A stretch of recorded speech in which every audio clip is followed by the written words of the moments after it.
बरसात की वो रात बहुत ज़्यादा खामोश थी। इतनी खामोश कि मेरे कानों को अपनी ही सांसों की आवाज़ डरावनी लगने लगी थी। फ़ोन पर मेरा दोस्त अमन फुसफुसा रहा था, भाई अगर मैं वापस ना आया तो वो वीडियो ज़रूर देख लेना। फिर कॉल कट गई। मैंने तुरंत उस वीडियो को ओपन किया। वीडियो में एक जर्जर स्कूल दिखाई दे रहा था। टूटी खिड़कियाँ, उखड़े हुए दरवाजे और दीवारों पर खून जैसे काले धब्बे। स्क्रीन पर लिखा था, सरकारी उच्च माध्यमिक विद्यालय भैरवपुर 17 साल से बंद। और तभी बैकग्राउंड में किसी की आवाज़ आई, अगर तुम ये देख रहे हो तो मैं शायद जिंदा नहीं हूँ। मेरा दिल थक से रह गया। भैरवपुर गांव के लोग उस स्कूल का नाम भी नहीं लेते थे। कहते थे वो स्कूल नहीं है, वो किसी की कब्र है। 17 साल पहले उस स्कूल में पढ़ने वाले 9 बच्चे एक ही हफ्ते में गायब हो गए थे। ना कोई लाश, ना कोई निशान, बस उनकी कॉपियां और बैग क्लासरूम नंबर 6 में पड़े मिले थे। ब्लैक बोर्ड पर एक ही वाक्य लिखा था, वो मुझे पढ़ा रहा है। उसके बाद स्कूल को सील कर दिया गया। सरकार ने केस भाग जाने का कहकर बंद कर दिया, लेकिन गांव वालों को पता था वो बच्चे कहीं नहीं गए थे, उन्हें कोई ले गया था। स्कूल बंद होने से पहले वहाँ एक संस्कृत टीचर था, पंडित हरिहर शास्त्री।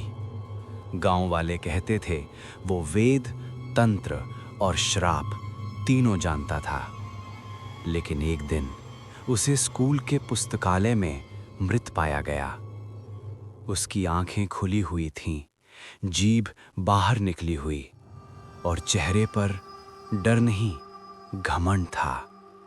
उसके सामने जमीन पर काले चौक से बना एक मंत्र लिखा था, मृत्यु के बाद भी ज्ञान रहेगा।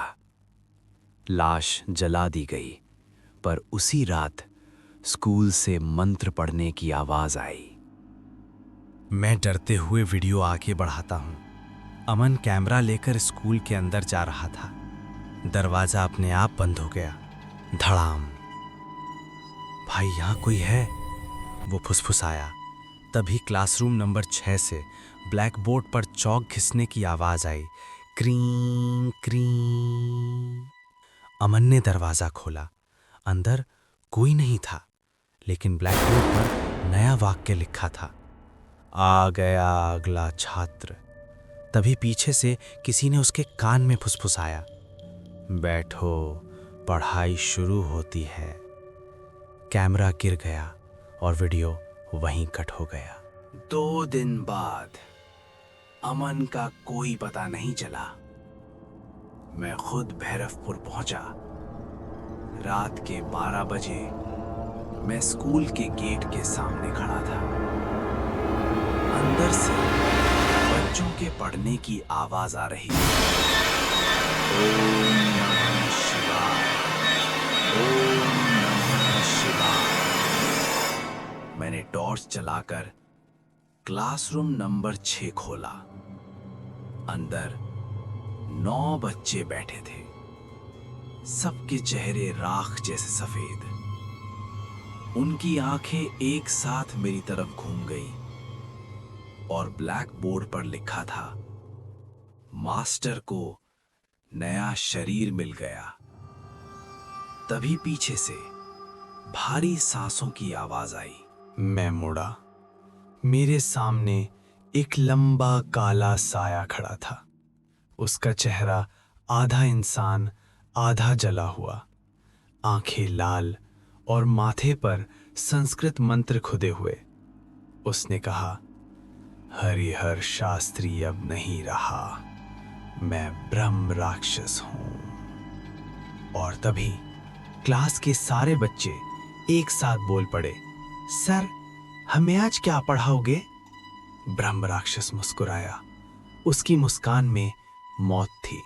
लेकिन सबसे डरावनी बात ये थी, जब मैंने उन बच्चों को ध्यान से देखा, उनमें एक चेहरा अमन का था। एपिसोड 1 का सवाल, अगर अमन मर चुका था तो वो उन बच्चों के बीच कैसे बैठा था? और ब्रह्म राक्षस को नया शरीर आखिर किसका चाहिए। क्लासरूम अचानक ठंडा हो गया, इतना ठंडा कि मेरी सांसें धुएं की तरह बाहर दिखने लगीं। ब्रह्म राक्षस की आंखें मेरी आंखों में घूर रही थीं। उसकी आवाज़ किसी इंसान की नहीं थी, किसी गहरी गुफा से आती गूंज जैसी। हर छात्र एक शरीर है और हर शरीर एक द्वार। मैं पीछे हटने लगा, मेरे पैर जमीन से चिपक गए। ब्लैक बोर्ड अपने आप भरने लगा, काले चौक से खून जैसे शब्द लिखे। कक्षा शुरू हुई। बच्चों के मुंह एक साथ खुले, उनकी आवाजें अब बच्चों जैसी नहीं थीं। गुरुजी, नया शरीर किसका? ब्रह्म राक्षस की उंगली धीरे धीरे मेरी तरफ उठी। तुम।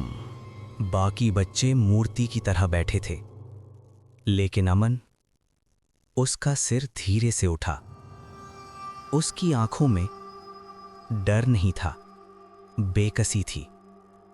उसने बहुत धीमे कहा, भाग जा, भाग जा।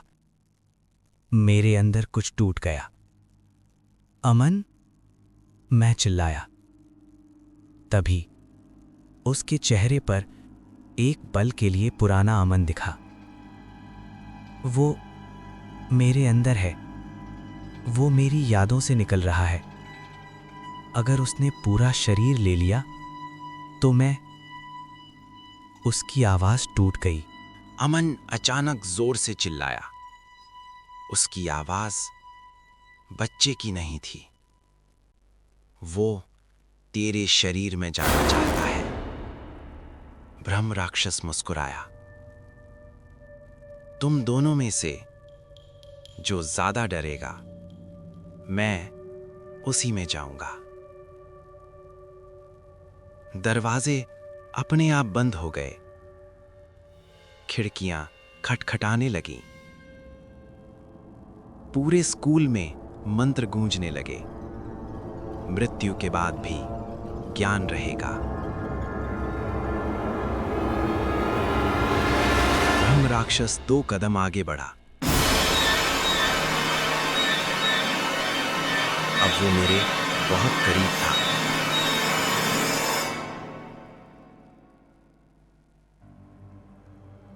अगर ब्रह्म राक्षस डर से शरीर चुनता है तो अमन बचेगा या मैं। क्लासरूम में अचानक सब कुछ बिल्कुल शांत हो गया। मंत्र रुक गए, खिड़कियां थम गईं, यहां तक कि बच्चों की सांसें भी। बस एक आवाज थी, हमारे दिलों की धड़कन। ब्रह्म राक्षस हम दोनों को देख रहा था, मुझे और अमन को। उसकी आंखों में भूख थी।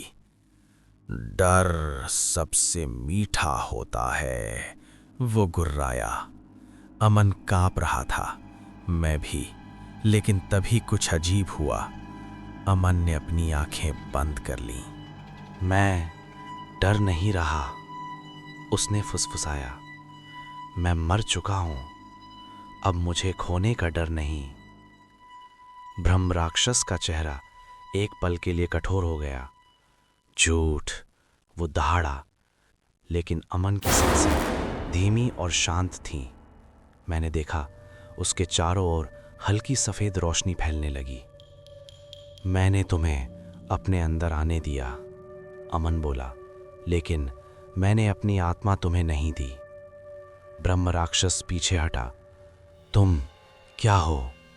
उसकी आवाज पहली बार कांपी। अमन ने मेरी तरफ देखा। 17 साल पहले हरिहर शास्त्री ने इन बच्चों पर काला तंत्र किया था। वो उनकी ज्ञान की ऊर्जा चुराकर अमर बनना चाहता था, लेकिन मंत्र उल्टा पड़ गया। बच्चों की आत्माएं उसमें फंस गईं और वहीं उसे ब्रह्म राक्षस बना दिया। बच्चों की आंखों से काले आंसू बहने लगे। हम उसकी बैटरी बन गए, अमन बोला। जब तक कोई डरेगा वो जिंदा रहेगा। अमन ने धीरे से मेरी तरफ देखा, इसलिए मुझे मरना पड़ा। मेरा दिल रुक गया। तुम क्या कह रहे हो? मैंने खुद को उसके सामने पूरी तरह तोड़ दिया। मेरा डर उसे आकर्षित कर गया और जब वो मेरे अंदर आया, अमन की आंखें पूरी तरह सफ़ेद हो गईं। मैंने उसे अपने भीतर कैद कर लिया। भ्रम राक्षस चीख पड़ा। उसकी छाया अमन के शरीर से छूटने लगी। नहीं, मुझे डर चाहिए। लेकिन अमन मुस्कुरा रहा था। अब यहाँ सिर्फ शांति है। ब्लैक बोर्ड पर अपने आप लिखा, जो डर से जन्मा वो निडरता में मरेगा। अमन ने अपना हाथ अपने सीने पर रखा। इन बच्चों को मुक्त करो। तेज रोशनी फटी। पूरे स्कूल में हवा घूम गई। बच्चे धुएं की तरह आसमान में घुल गए। उनके चेहरे पर पहली बार शांति थी। जब मेरी आंखें खुली, मैं अकेला खड़ा था। स्कूल खामोश था। क्लासरूम नंबर 6 खाली था। बस फर्श पर अमन का मोबाइल पड़ा था, उसकी आखिरी रिकॉर्डिंग। अगर तुम ये सुन रहे हो तो मैं आज़ाद हो चुका हूँ, और वो भी। स्कूल धीरे धीरे धूल बन गया। भैरवपुर का रहस्य खत्म हो गया। लेकिन उस रात जब मैं सो रहा था, मेरे कान में एक फुसफुसाहट आई, सर कल क्या पढ़ाएंगे? और मेरा दिल समझ गया कि कुछ कक्षाएं कभी खत्म नहीं होती।